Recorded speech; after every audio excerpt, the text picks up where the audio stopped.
Alright, in today's assignment we're going to be looking at graphing equations of horizontal, vertical lines, and then linear equations in what is called standard form using their x and y intercepts to make the graph. So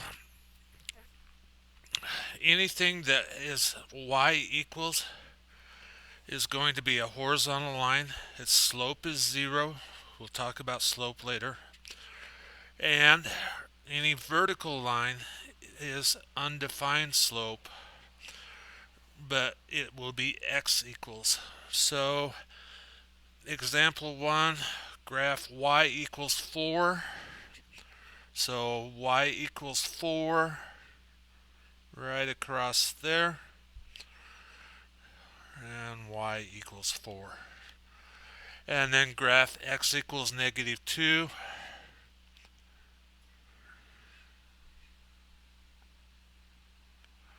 And we get x equals -2 graphed.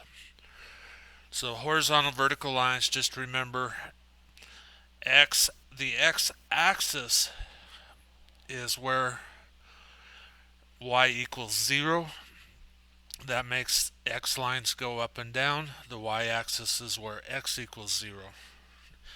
And that little knowledge that I just shared with our next problem. So we're going to find our x and y intercepts.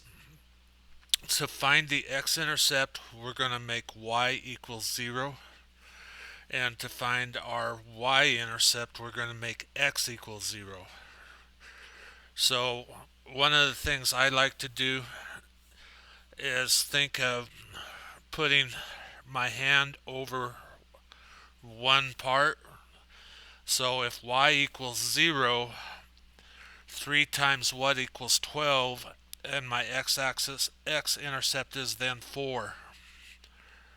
So I'm not going to ask you to scribble out every time, but I just do it, show you that covering up one with the finger or something like that, you can find the other.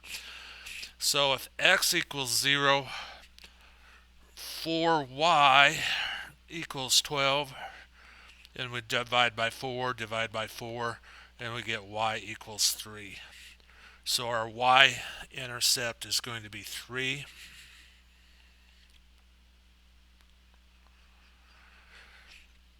Later on we might see intercepts written in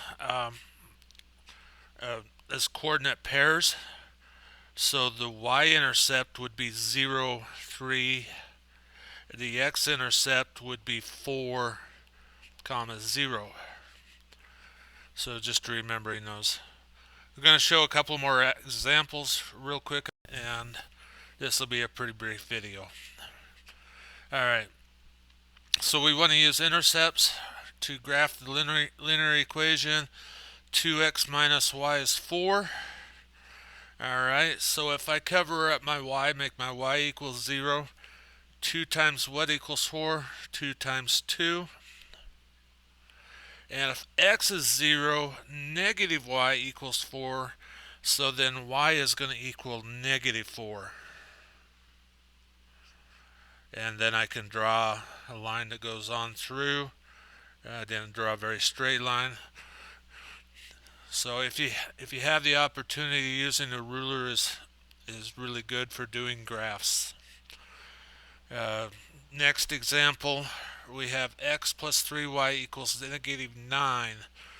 So if y is equal to 0, our x value is going to be -9. And if x is 0, 3 times -3 equals -9. So we're going to have -3. We're going to have a line with a negative slope going down. Really simple exercises when you use standard form. Later on, if we find that trying to graph using intercepts gives us fractions for intercepts, then we'll learn a different way to do things.